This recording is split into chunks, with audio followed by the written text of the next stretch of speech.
No, I know, but I'm just, anyways, let's get back to the Stop projections. disagreeing with Lisa, Byron. Can you give her a break here? Oh, I'm sorry, Lisa. Geez, did I possibly have a different opinion than you? I didn't know our brains were melted together, even though we spend so much time together. If you're not getting educated about local and national real estate market conditions, interest rate projections, 2026 forecasts, and the Fed meeting happenings, you're doing yourself and your client base a disservice. This is the Knowledge Brokers Podcast. I'm Tom Toole here with Lisa Chinatti and Byron Lazine. But most importantly, we've got friend of the show, chief economist at Realtor.com, Danielle Hale, maybe the most accurate predictor of the housing market in 2025. We're going to talk about that next. Danielle, thank you for, I think it's your third time on the show. Thanks for coming on. Thanks for having me. It's great to talk to you guys. Very cool. So I know Byron and I and Lisa actually thought of this first. And we were talking about how to kind of talk about all these predictions here, because what I like about Realtor.com, it's Realtor.com/research. Danielle's got some incredible content there. You have your 2025 forecast, then you revised them mid-year. Now you've got your 26 forecast, so you can kind of see how it all evolved. And where we want to start is, what did you get right about 2025? And then what led to those 2026 projections? So you had mortgage rates, the year end at 6.2, the average at 6.3, existing home sales up 1.5%, and existing for sale inventory up 11.7%. These look pretty on the money here, Danielle. If someone took those futures, they would have made a lot of money on DraftKings. Tell us how you got there. Yeah, so we use a model to do our predictions, and we're feeding into that model recent economic trends and economic forecasts. So we're looking at things like the unemployment rate, income growth, overall growth of the economy or GDP. And then we're also feeding in recent housing data. So inventories, home sales, home prices. We're looking at household growth too, because households are what drive housing demand. And we throw that into the model where it's looking at historical trends in these factors and how they relate to each other. And then it spits out a projection for 2025. And we did this at the end of 2024. I will say, once we get the model result, we do review it. And so we kind of use our judgment to say, we think the model's got this right, or we think that even though it wants to see home sales go up when mortgage rates fall, we've got some affordability challenges that we need to make sure that we're adjusting for. So we do use our judgment on top of the model result to get to the projections that we release. And it's not just about the numbers, it's also about the story of why we think this is going to happen. So what's the economic rationale? I like to say that's what differentiates economists from data scientists, is that we make sure that that we're not just looking at random correlations and numbers. We like to make sure there's a story to go with the numbers that makes sense and is consistent with what we think about economics and how people behave and make decisions. Incredible. So how do you tweak the model? I mean, do you ever adjust how these things happen? Because there's a lot of predictions out there. I think we always do our prediction show at the end of the year, and yours were very spot on. And I think there's also some ones that are wildly inaccurate coming from other sources. So what do you do to make this better? Because obviously you're getting it right. Not that you want all this stuff to happen, but you're getting it right. So what's that process look like for the people that are listening? Yeah, it's a constant process of evaluations. We're looking at how we did. We're looking at the factors that we fed in. I will say that the pandemic was very hard on a lot of models because it just broke a lot of historical correlations. And so, part of the process of forecasting after the pandemic was figuring out, how to adjust the models to account for the fact that we had some really abnormal years with things happening that we don't expect to see happening every year. So we look at the results, we look at the variables that we fed in there, we look at where we did well. We look at, are there new data points that we can feed in that could potentially improve the accuracy of the model? One of the things we toyed with this year, but didn't ultimately end up including, was some measure of the lock-in effect. So the difference between mortgage rates that current homeowners have and the market mortgage rate. Like I said, we explored that. It didn't end up having like the best effect on the data, so we didn't include it. But I think it's just a constant process of questioning: is this the best that we can do? Are there things that we can do to make it better? I mean, how big's your team, Danielle? The team is 7 people, including me. So you're the, I guess, the tie-breaking vote. If you guys are having one of those discussions where, you're going to make an adjustment to the model and it's 3 versus 3, you would have the final call. Is that generally, I know it's probably a lot deeper than that, but is that kind of generally how it works when you guys are making a conversational adjustment? Yes, yeah, that's true. I mean, I have a very experienced team and they're really great, but I've also been doing it longer than they have. So I've seen more of this history from a position of studying the housing market. And I think that experience and that lived experience really helps. Do you guys have those kind of divided viewpoints when you're taking a look at the model, and do you guys have a divide, or are you historically more like the Fed where you don't have dissenting votes except for the last couple meetings? Yeah, that's a good question. Um, I would say that we have different perspectives, but I don't know that there's been that much division among the team. Yeah. I think, we're in this case, we're not making policy. It's a little bit more black and white, I think, on what we think we're gonna see. That's interesting. Well, because I mean, it's a different model and different people and whatever, but obviously there have been projections that have been kind of way off the mark. And so if you're sitting in that room, the conversation's probably much different than I'd imagine the conversation that you guys are having. Yeah, yeah. It's funny. I had not thought about that before, but there is an element of judgment that's involved when you're doing these forecasts. And especially in this period where I think it's harder to develop a model when you have such recent historical extremes. Um, you can have different perspectives and come at things from a different place. But I do think we have some different perspectives, but I think there's my team, is maybe on the younger side. And so I think that like we're very sensitive to the affordability challenges in the housing Mm. market. Um, and I think that is something that factors into our forecast and why it's a big part of why our projections were lower than most others in 2025 and continue to be lower in 2026. Without getting into the forecast too much at this point, we do expect affordability to improve, but putting that improvement in context is pretty minor. So I do think affordability is going to continue to be a challenge, and that is why we don't expect to see more home sales growth than what we've projected. Well, let's get into 26. We'd love the full breakdown. I think we all agree 25 for you and your team was an A plus plus in terms of accuracy. We're going to have all of Danielle and her team's reports linked in the show notes so that you can go through how accurate they were in 25 on your own if you'd like. But go through high level 26 projections. Where's the housing market headed with your model? Yeah, so perhaps a good place to start is mortgage rates because it's so important to the housing market right now. I talked about how affordability is a big challenge for the market, and mortgage rates are just one facet, but they are an important facet in determining whether homes are going to be affordable for buyers or not. We expect we're not going to see much change in mortgage rates in 2026. The economy has been really resilient and has really done quite well. And when the economy is doing well and is growing, we tend to see some upward pressure on longer term rates. That includes mortgage rates. So that's one of the reasons why we think mortgage rates are going to be relatively steady.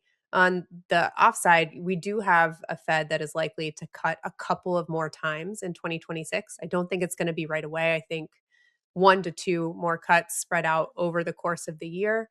So that's going to create some opportunity for rates to drift down, but I think that the economic performance is going to push harder on the other side. So that's why we think we're going to see relative stability in mortgage rates. I mean, that doesn't mean they're going to be exactly the same all year, but we're going to vary right around that 6.25% rate for the whole year. So the good news is that even though they're not coming down further, 6.25% is actually lower on average than they were in 2025. So on average across the year in 2025, they're like 6.6%. Even though they're down now, rates didn't drop below 6.5 until September. Mhm. So we're all very excited about it. The housing market is really just starting to feel the effects of those lower rates. Um, that means on average in 2026, the cost of buying a home is going to actually go down, even though home prices go up. We don't expect to see a big increase in home prices. We're looking at 2.2%, which is right around the 2% that we expect them to rise when the whole year is done in 2025. So pretty steady home price growth that is somewhat below long run average. And that's a nominal price growth. We expect inflation is going to be above 3% in 2026. So that means in real terms, home prices are actually going down. And this is a really nice way for the housing market to adjust. We've been talking for a long time about how there's not affordability in the housing market.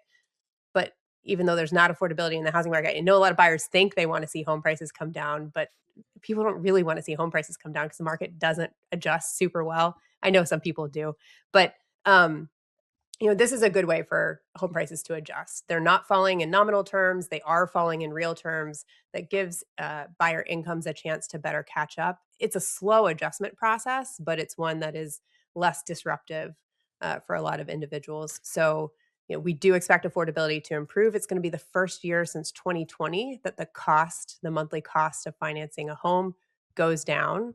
So that's big. And then when we compare that with incomes, we do expect incomes to grow in 2026. It's going to be the first time that um, that monthly payment relative to a typical income falls below 30% since 2022. And that 30% is a good, budgeting affordability guideline. You want to keep your housing costs below 30% of your income. So affordability is improving.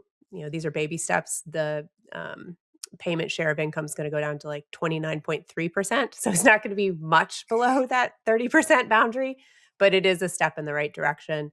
And because that affordability improves, we're going to see, a modest increase in home sales. We expect home sales to go up 1.7%. So, others are forecasting bigger jumps in home sales. I hope that they're right, but we think it's going to be more of a slow recovery in the housing market, given those lingering affordability challenges, given the lingering lock-in effect. With rates above 6%, you're still looking at a market rate that's higher than the rate that 80% of homeowners have on their outstanding Mm. debt. So I think there's still going to be a lot of a draw for people to stay put and consider remodeling rather than moving in this housing market. So you said earlier you hope you're wrong. Lisa said a tear came to her eye. You want to elaborate on that when you saw the because I think there's this hope that things are going to get better. But I'm a realist, Danielle and Lisa. I want you to kind of elaborate on that because I think that's really that's the sentiment around a lot of real estate agents right now.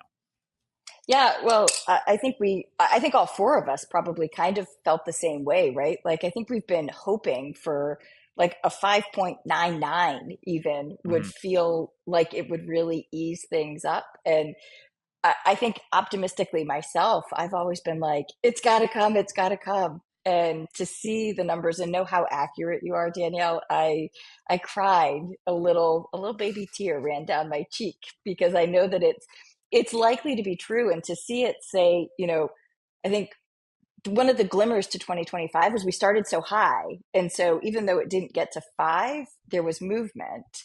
But your report saying starting at 6.3, ending at 6.3, and averaging 6.3 maybe implies that it's going to just feel constant. Is that kind of what your prediction is? That there's not going to be like this major thing that will give us the last half of the push that we've had this year? Yeah, I think that's right. The good news about that is that then buyers aren't sitting on the sidelines waiting for lower rates in the second half of the year because everybody expects that they're coming.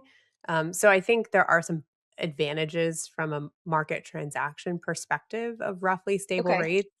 On the flip side, it does mean that the affordability picture isn't improving quite as much throughout the course of the year, which is, less than ideal. But fortunately, one of the reasons why we expect those mortgage rates to be relatively steady is because we think the economy is going to continue to grow, means incomes are going to continue to go up.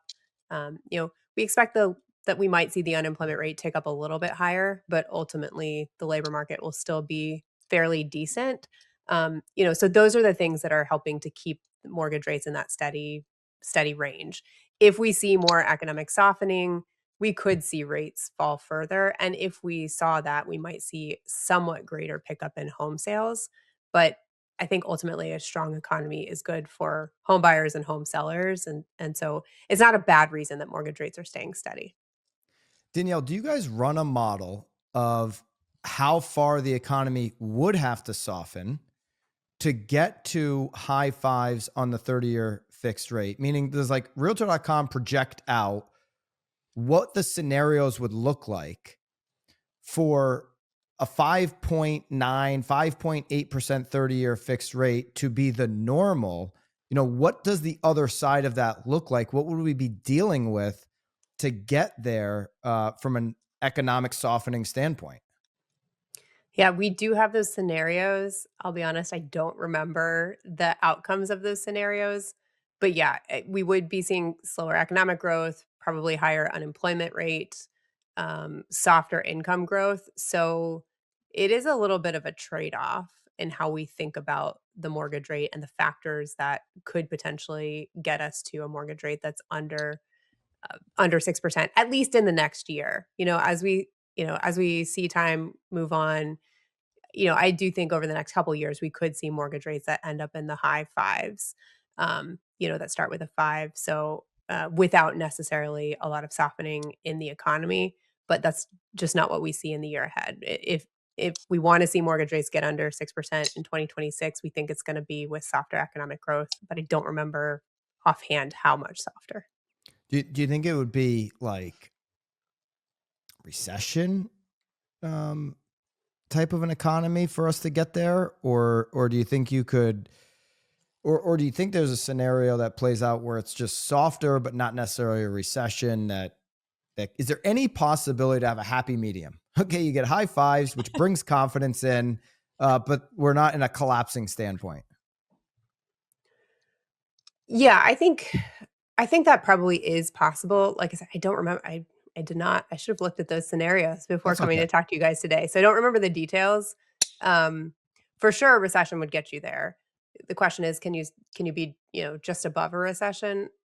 I think so, but I don't remember. I'd have to go back and Okay. look at the results.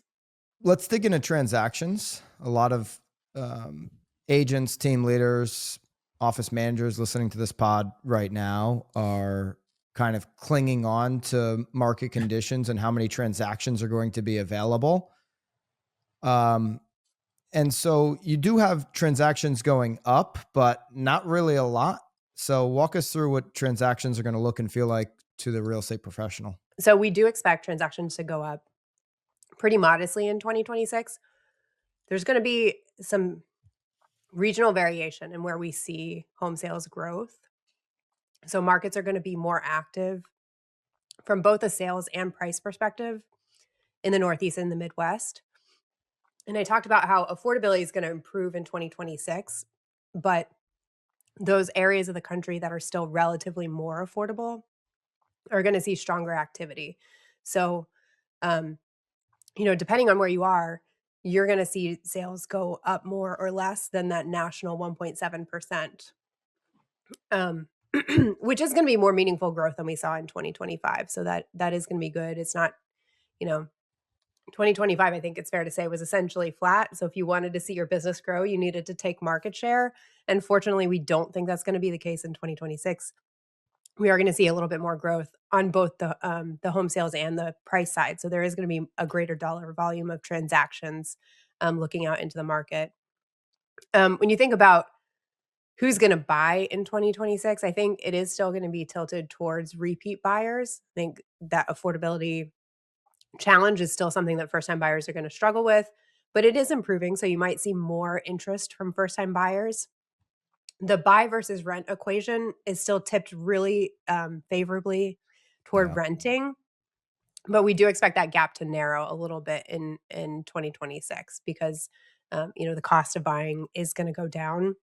So it's going to help, but still, you're going to get buyers who are thinking long term. Anybody who's looking at a real short term living situation for their next home, it's not going to make sense to buy. The costs are just too shifted. And again, it depends on where you are. The markets where the buy rent equation is tipped most favorably toward buying tend to be some southern markets and then a handful of markets in the Midwest where rents are still relatively high and the cost, more importantly, I guess, the cost of buying is relatively low. The existing home sale increases, like you mentioned, you have some. I mean, I was kind of surprised actually when you kind of go into some of the markets, Hartford County or New Haven County, particularly Hartford County, you have an increase in existing home sales, but yet like Connecticut overall, single family home is at 2 months of inventory. And so I'm like, wow, how do you get that increase when you've got just historically low inventory still in that pocket of the country? But kind of looking at the Northeast, looking at the Midwest, when you look at these existing home sale increases and then price increases, it feels like those two regions are carrying the weight of this, macro housing market on those increases. Because I mean, Austin, Texas very well because realtor.com is headquartered there. We just had, we do a BAMX role play mastermind, myself, Tom, and Lisa. And we had a BAMX member in Austin recently say, like, we're listing homes, we're pricing them accurately. This is not a price situation. She's been a seasoned professional real estate agent on the list side for many years. And she's like, we're putting these on the market and we're getting no traffic, like goose eggs on traffic, crickets. And so like the Northeast, the Midwest seem to be carrying the weight of this nominal 2%, 2.2% projection, which you're saying, hey, is kind of, net home price growth because of inflation. But could the Texases, more so the Floridas in your projection that really have some significant drops, Cape Coral and others, could some of these markets really pull this number down if they continue to kind of sink? I mean, I think the good news is that our forecast is pretty realistic, is not very optimistic on these markets. So I think there's actually probably more upside potential than there is downside risk in these markets.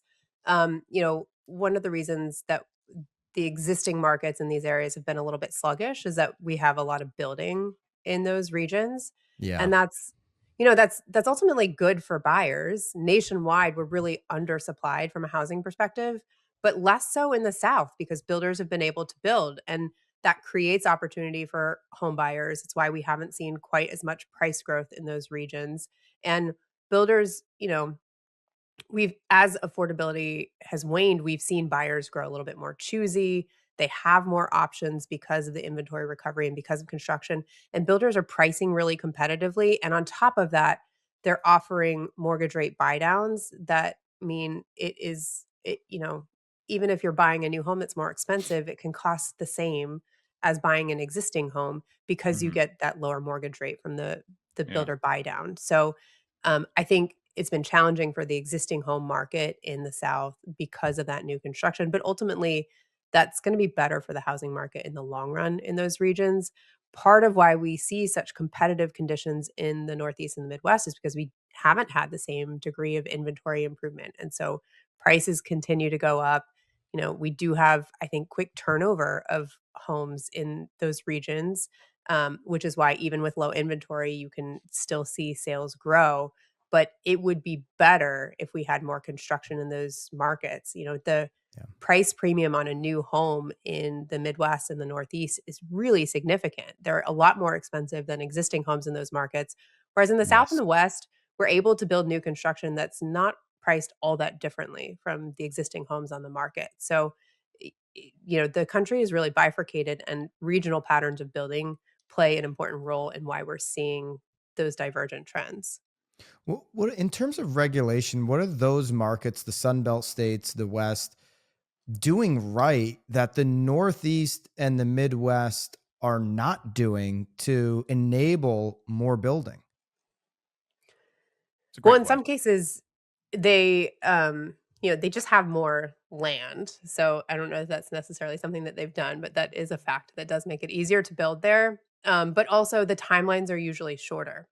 So the permitting process is a bit more streamlined. Builders can go from permit to start to completion a lot faster. And everybody says time is money. That is especially true in the home building game. So anything that localities can do to streamline the process for builders will make it easier for there to be more building because there's just more certainty in the process. Yeah, common sense stuff. The Northeast struggles with common sense, Danielle. I don't know if you visited. It's one. It's She's in one of the DC. things She's not holding that them back. far. I mean, that's I know. somewhat Yeah, mid-Atlantic. DC. I think DC is it's Mid-Atlantic. technically the South, actually, according to census. Which South I of the don't agree with. Mason-Dixon line. South I of the disagree. And Mason-Dixon I live line in is the Virginia, so rule. So I don't even consider Virginia the South. I was just having this kind of debate on the hot Virginia sheet is the with South. no. Virginia is It's definitely the the South. Mason-Dixon Mid-Atlantic. line has always been the South. South. That's the border between Pennsylvania and Maryland. That's the unofficial border. They of consider the South. Pittsburgh the Northeast, and it is not. That is not. That's Midwest. That's Midwest. That is like that's But out. that's not the South. So No, I know, but I'm just Anyways, let's get back to the projection. Stop disagreeing with Lisa, Byron. Can you give her a break? Oh, here? I'm sorry, Lisa. Jeez, did I possibly have a different opinion than you? I didn't know our brains were melted together, even though we spend so much time together.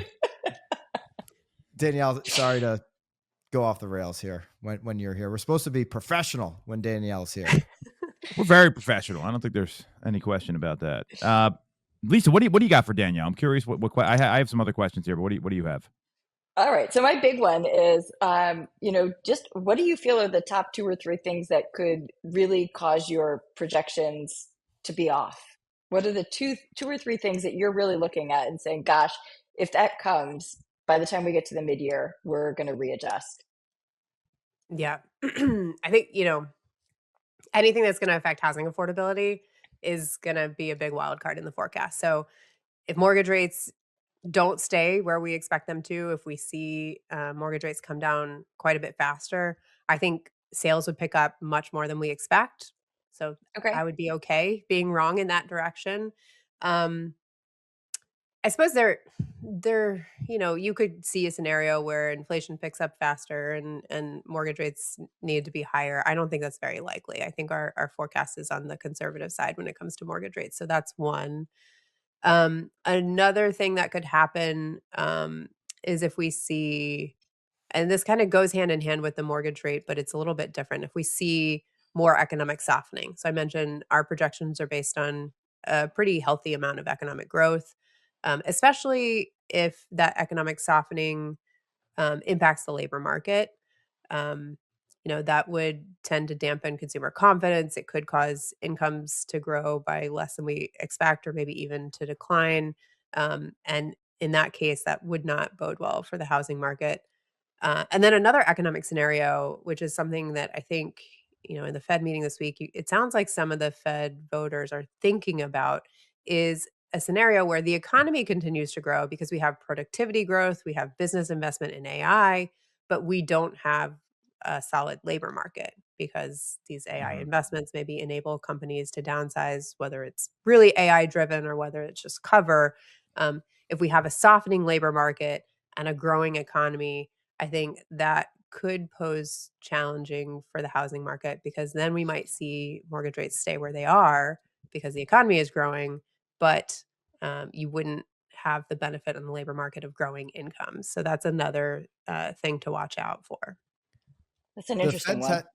the Fed in just 3 months, because this meeting had the SEP, the Statement of Economic Projections that they do 4 times a year. They've had to change throughout the year consistently. They've had to change their tune on how much economic growth we're experiencing in this year and then projecting out into the future. So just in the last 3 months since their September projection, they upped change in real GDP for this year, but they significantly increased it for 26. They had a projection in September of 1.8. They moved it up a half a point to 2.3. So they're now coming to, I guess, with more data, a bigger consensus that, okay, tariffs and trade have not slowed the economy down as much as they feared. And they've also come down on their inflation projection. So I know you said you guys are looking at inflation earlier at around 3%. So I'd love kind of your thoughts on their updated projection, which has PCE inflation. They had in September 2.6 down to 2.4. That's their favorite inflation metric, right? And then core PCE from 2.6, they moved it down to 2.5. So they, being the Fed, the FOMC, have inflation more in the mid twos, which is still above home price appreciation on your projection, but lower than 3. You're leaning more towards the higher end on inflation?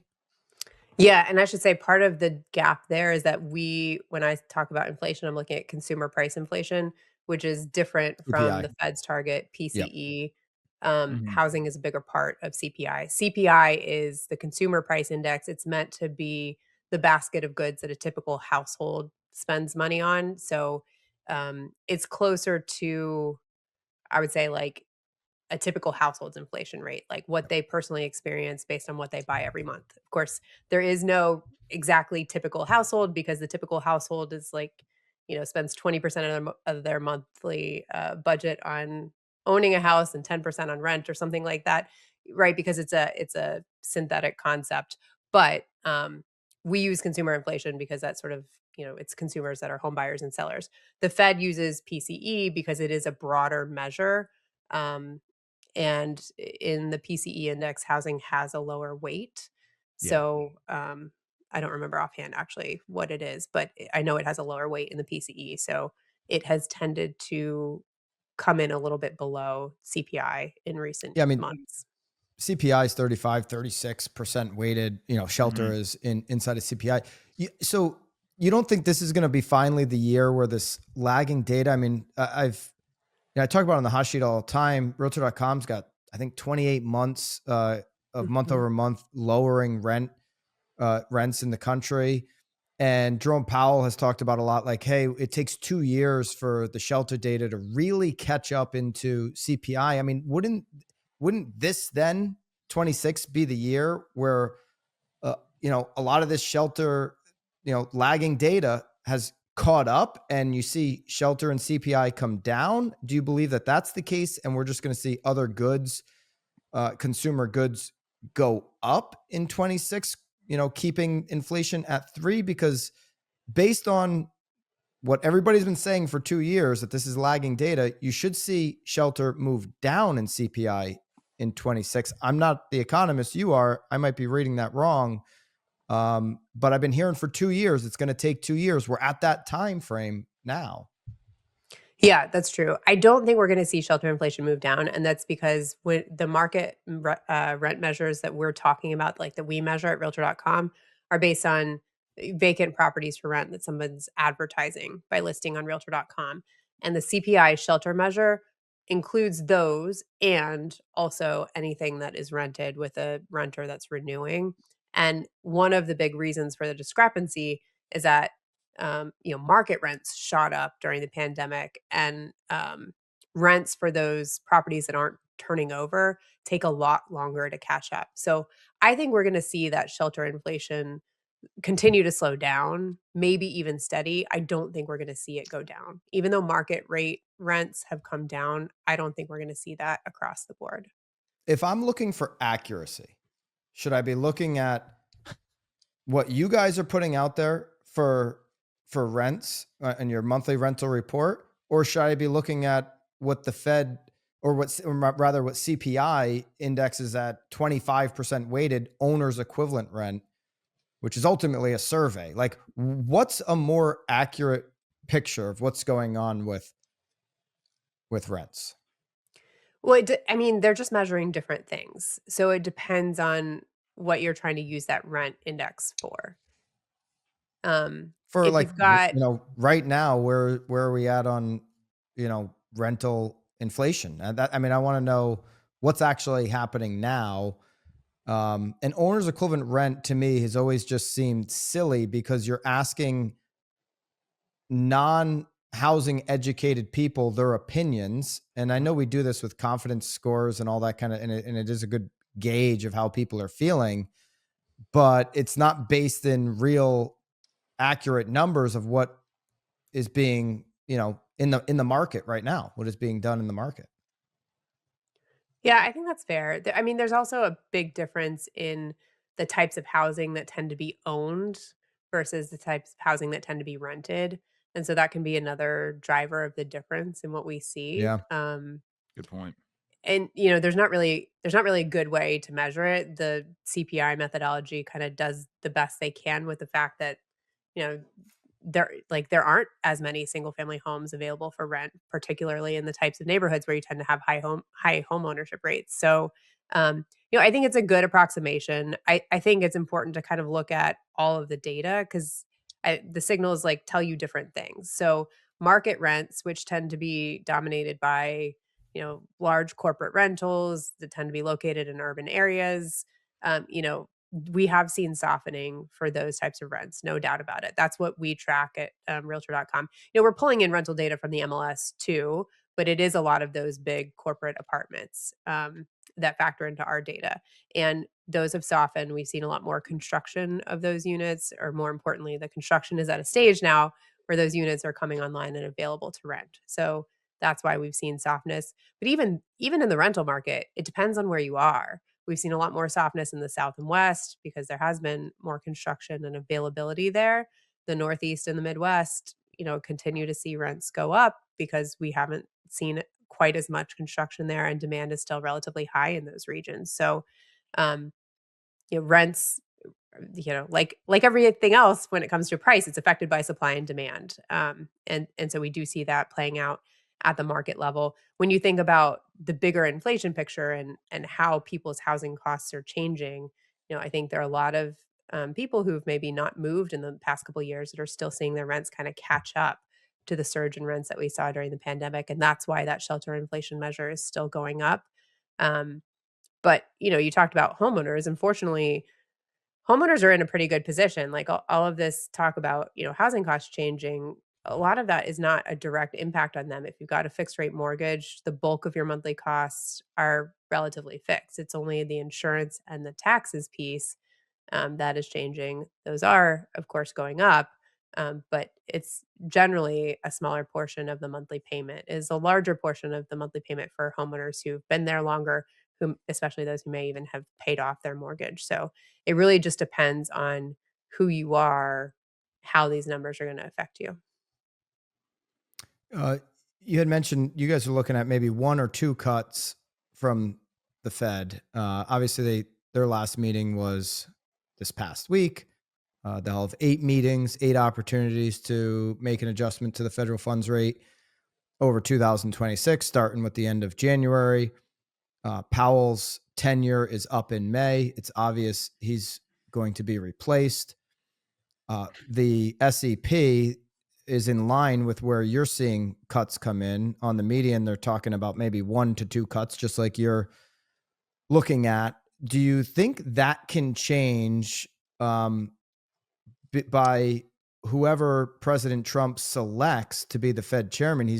There's going to be a lot of pressure from the administration, particularly from the president, to lower rates. Is that pressure going to be, is it going to work? You have to get 12 members really to have a majority to move those rates. Is the president's ability to hand select the next chairman or chairwoman, a good thing for the future of the Fed? Where do you see some of this kind of political influence shaking out and impacting, where these rates could go in 26? Well, I think like fundamentally, it's important to remember the Fed doesn't set mortgage rates. So the Fed Correct. is setting their policy rate, which is a short term rate. And then that affects interest rates throughout the yield curve, and it's longer term rates that behave more similarly to mortgage rates. So um, in the last year or so, or actually I guess a year ago, when the Fed first started cutting rates in 2024, we saw the Fed cut rates, and actually the 10-year yield and mortgage rates moved up. they moved in the opposite direction. So even if President Trump nominates a chair and that chair is successful at getting the Fed to lower short-term rates, it doesn't necessarily follow that mortgage rates will come down. So that's one thing. The other thing, and you kind of alluded to this, the Fed is a committee. It's the Federal Open Market Committee that sets the policy rate. It's 12 members. Um, and the chair is just one person with one vote. So they have to be persuasive to convince the other voting members that rate cuts are the right course of action. The chair is a persuasive, is a they don't have an outsized vote, but they do set the agenda. They do have, the potential for outsized influence. They're the one who gets to speak at the press conference that follows the meeting. So it's not to say that it doesn't matter at all who the chair is, but they are one of 12. They don't have they don't have extra voting power, so they have to use their influence to get other voting members to come along. We can see that there are some on the Fed already, Steve and Myron, who would prefer bigger rate cuts. And so, it's not like they would be operating in a vacuum. There may already be some built-in support. We don't know. Myron was appointed to, temporarily to fill a vacancy, so we don't know how long he'll be around. It's supposed to be done in January, I guess. Right. Yeah. But if no one is appointed to fill that space, then he could stay on longer. But you're right. It is supposed to be done in January. So we'll see. And there are others who have sort of indicated openness to cuts if it's appropriate. I mean, the other thing is this doesn't happen in a vacuum, right? We have to look at what the economy is like in 2026. We think it'll be pretty strong, so that it'll be hard to make a case for really big cuts. But if we're wrong about that, if we see more economic softness or we see a weaker labor market, it could be an easier case to make for bigger rate cuts. Okay. I want to spend a little bit of time before we wrap on affordability, if everybody's cool with that. Lisa, is that okay with you? Does that sit well? Talking affordability? Is that going to be? I think I'll allow it, Byron. Yeah. Realtor.com's done a great job messaging on See you guys next week. Danielle, just a little inside, I guess, joke there. It's no inside joke. You got to look at the comments and you understand exactly. Look at the comments from last week. We're going to address, by the way, we're going to address those comments next week when we do our prediction show. Anyways. Poor Danielle just getting roped in. Yeah, she is. Last appearance for Danielle Hale. It's been real, Danielle. Realtor.com's done a great job messaging out affordability as a primary housing issue throughout the calendar year. And I'm imagining that's going to continue. Damien's, CEO's friend of the pod as well. It's been very passionate about that initiative. There are voices on the internet that get a lot of traction. Kind of these doomers, and that really want to tear down the entire system, really pushing hard on some agenda ideas like you should never be able to buy more than one home. Investors should not be able to purchase single family homes. Some of these kind of, restrictive market ideas in order to, we're all trying to get to the same place, a more affordable path for home ownership. Kind of where do you land on some of these extreme ideas like that, where investors shouldn't be able to buy a home, or you shouldn't be able to, own two homes? I mean, me, Tom, and Lisa all own more than, one home. I'm not giving the other one up, by the way. So where do you land on these ideas? I mean, I think, if you can do it, owning a second home is a great opportunity, whether you use that as a vacation home or whether you rent it out for a long-term rental or investment. It's a great way to get involved with the housing market. And, someone once said, and so it's not original to me, but it's a great, I think, description for housing. It's not a get rich quick scheme. It's a get rich slow scheme, because you do build up wealth and equity over time. And it happens slowly, but it can add up to be quite a bit over the long run. So I think it's a great, way for people to get involved. I had my first home and rented it out as a rental for a little while, then decided I'm not cut out to be a landlord and got rid of it. But, it is a great thing to do if you can do it.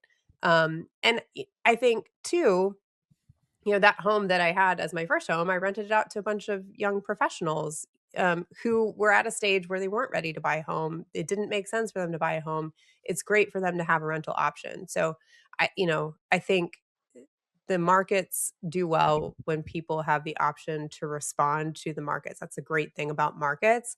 And so I think restrictions should be as limited as possible. So you would not be for limiting investor activity in the market, or do you think there should be some cap? Kind of, and maybe you just haven't, maybe you don't have an opinion on it, but if you do, I'd love for you to share it.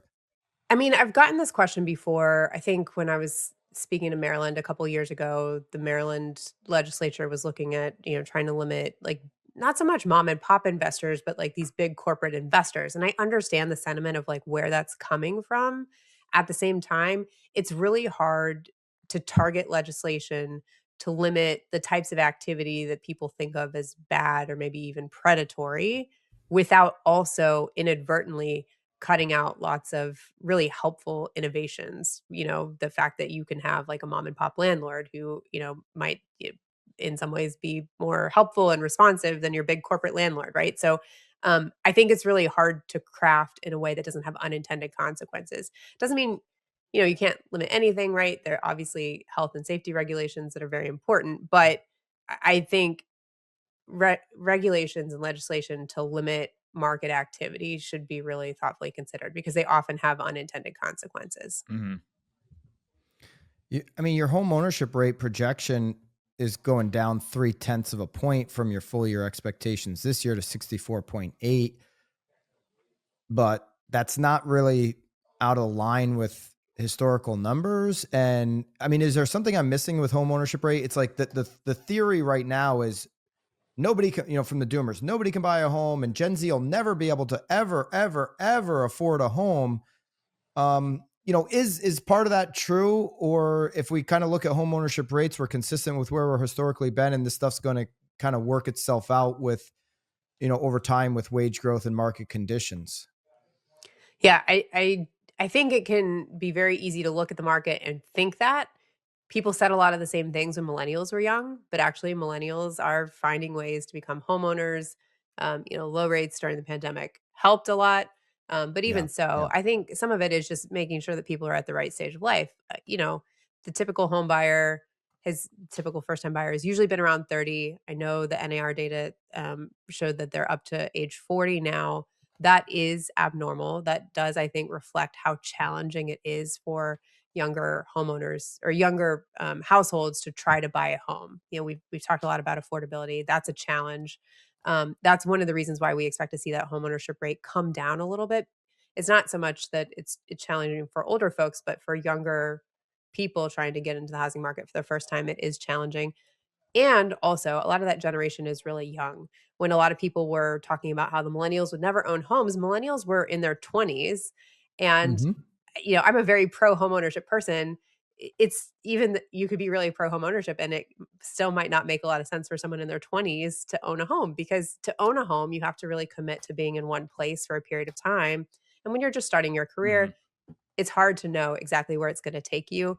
And you often need the flexibility that renting is going to provide so that you can take advantage of opportunities, career, personal, as they come along. Um, but I think as that generation ages, I do think, we're going to see affordability improve. It's not going to be a quick thing. But I do think it's going to improve and they will be able to get into home ownership. In some cases, it's probably going to involve wealth transfers from the older generation. The I think in boomers a are lot of cases. We Mhm. see that all the time. I mean, how many times Mhm. are you seeing these offers come in and gift from mom and dad? And I'm not talking like Yep. a small down payment. These are like 7-figure plus homes, Danielle, that we're seeing, and it's there's obviously like tax benefits to doing that, but that happens more often than not, especially in these premium price points for folks in their 30s and 40s that are trying to move up because they have no other way to do it, and they have the income but like, think about a Not the doctor. Like, savings. yeah, they don't have the Yeah. savings, and it's with student debt. I mean, there's so many factors here that make it really tough. So we're seeing that a lot for people that are in that like move up buyer scenario where they want to move to that home. There's not a lot of them, and they're really unaffordable in a lot of cases. Yeah, and I think that's something that we're going to continue to see. And the boomer generation is getting older. Like they're not going to be around forever. So I think as they start to pass away, like I think we are going to see some more significant shifts in the housing market. It is in some ways going to create opportunities for younger folks as well. And it'll create That's an interesting inventory thought increases. too. It's going to increase. I mean, I think like Hits home.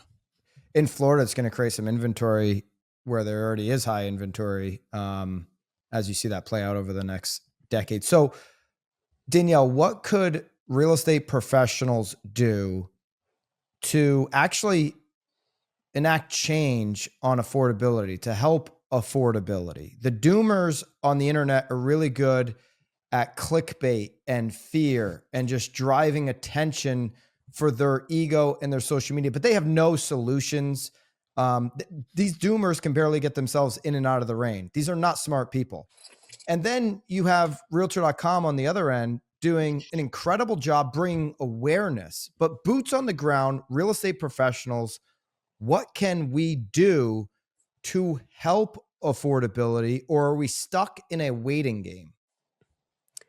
I think getting involved politically, and I know there are a lot of agents that are very Ugh. active in their local markets, is one thing that you can do just to make sure that, especially if you're in those parts of the country, the Northeast and the Midwest, where it's really challenging to build, if your local council or zoning board is like evaluating things that would ease up on building restrictions or reduce the amount of time that it takes to build, I think you should voice your support for it. I think it's easy to assume that everyone knows this is such an obvious solution. I've been to a couple of industry events where, everybody sort of says like the solutions are so obvious. Well, if they're so obvious, why can't we get them done? And I think it's because within the industry, we really understand that we need to build more and we need to try to build more affordably. But getting the public and policymakers to come along is a little bit harder. I think the public is kind of mixed on whether building more homes will actually lead to more affordability. And basic economics says if you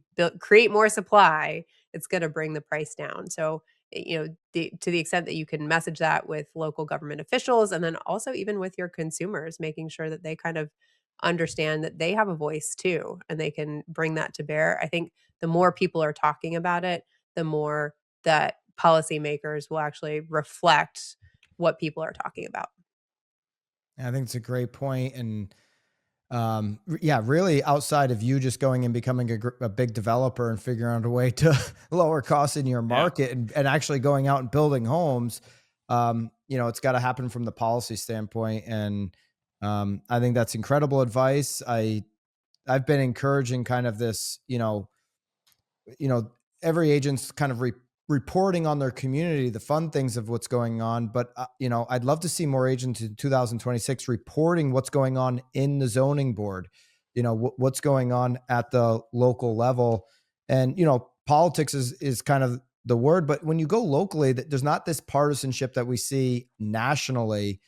And so getting involved in that, I think is a really smart idea, Danielle. Lisa, how would you like to finish? Lisa. I I have no preference. I'll let Tom decide because he's been the quietest of the group today. Well, that's what happens when you're raised properly and have manners, Lisa. It's very simple. So it's my parents raised a gentleman here, as you guys both know. Well, so Danielle, I do have one final question here, and hope you can hang. The labor market.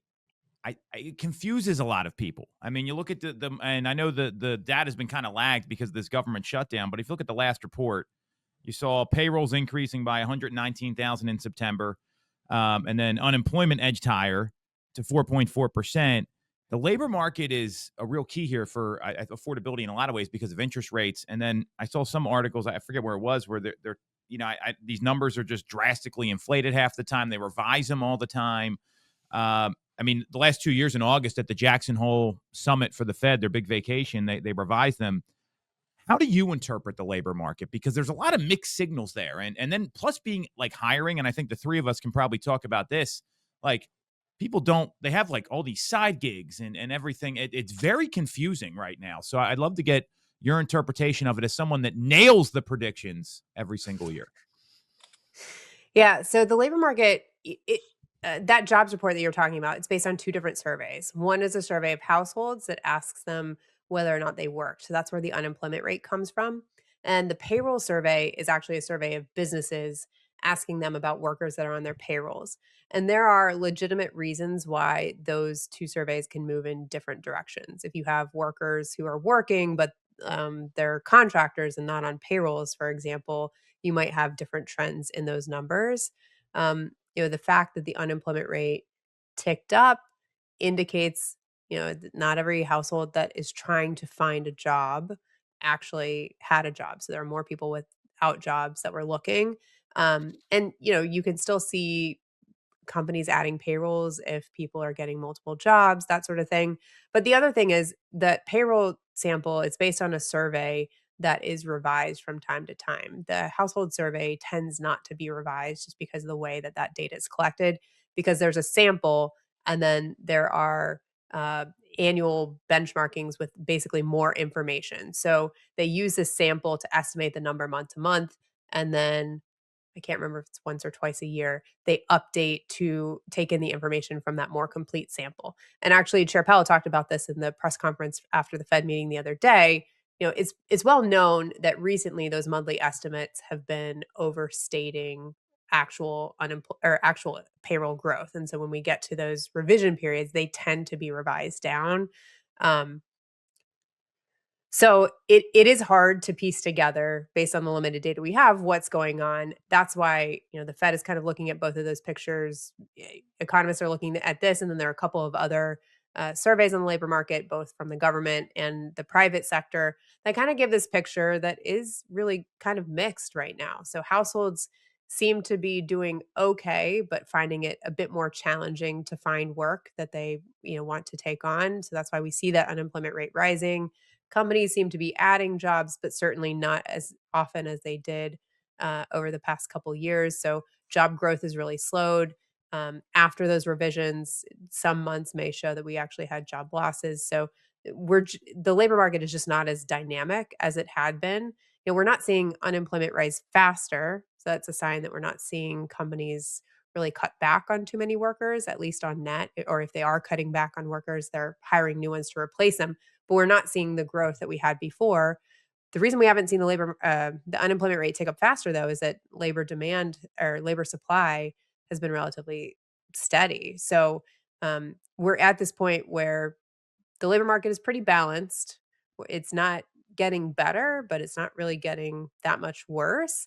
And it's enough right now, if we kind of stay in this balance, to see income growth that we're expecting in the forecast. But it is an odd place for the labor market to be. And I think it's reasonable to question, how long will we see this balance? This is one of the things that's actually driving some of those divisions and different perspectives on the Fed. Some people are worried that the labor market will slow down faster, that it won't stay at this balance point for very long. And that's why they want to make bigger cuts to kind of get ahead of this labor market softening. Whereas others think we'll stay here and maybe even go the opposite direction. So honestly, only time will tell. And it's going to take probably a couple more months, to get past this backlog of data that I think will be kind of iffy quality from the period when the government was shut down. But as we move into the new year, we'll, I think, get back to the same high quality government data that we have and get a clearer picture of what's happening. If we don't shut down again, right? Right. Yes. We're only good till the end of January. Right. Very yes, insightful. Yes. Yeah. Yeah. I think that's going to clarify, because that Yeah. confuses a lot of people. I mean, that's very insightful, Danielle. Thank you. Yeah. So you went to Danielle, Florida State, right? I did. So who do you got in the college football playoff? That's the big question here. Eric Simon wanted me to ask you this. He's got to put all his house savings on the winner. So who do you think wins? I'll be honest. I haven't watched very much college football lately because it's been tough if you're a Seminoles I know the fan to feeling. watch college football. I went to Syracuse. They're horrible. Florida State kicks their ass every time they play. I understand. Danielle, it's always a pleasure. Really appreciate you coming on, and hopefully we can get you in the middle of the year when you guys do your revision mid-year. Yeah, that'd be great. Lock it in. That's a verbal commitment. We've gotten we're in binding contract on Knowledge Brokers. Danielle, thank you. This was amazing. Thank Very you. insightful. I got a whole page of notes here that we're going to share with our team. That's how good this was. I'm gonna Great. send that email to Damien that you should be making 3x what Lawrence Yun makes at NAR. He makes about $850,000. So a 3 or 4x raise is in the cards for you, Danielle. I'm gonna send that email to Damien right now. Santa Byron it. just delivering holiday cheer all over the Mid-Atlantic region. Come on, Damien. The buddy. accuracy, you gotta reward accuracy. Danielle Hale, thank you so much. We're gonna link Thank up you. realtor.com/research, all the forecasts, and just throughout the, listen, you're not like the NAR team where you work once a month. You guys are pumping out content every single day consistently. I know you have a lot of respect for the NAR research team. So those are my opinions, not Danielle's, but nobody can live up to the amount of content and research that you guys are putting out. So everybody check it out. The links are down below. Thank you so much for checking out this week's Knowledge Brokers podcast. If you want to take what we're doing here at BAM and use it in your own business, join us over at School. We just switched BAMX into the #1 education and community platform. Go to school.com/BAMX or hit the link in the description, school.com/BAMX. I'll see you in the community.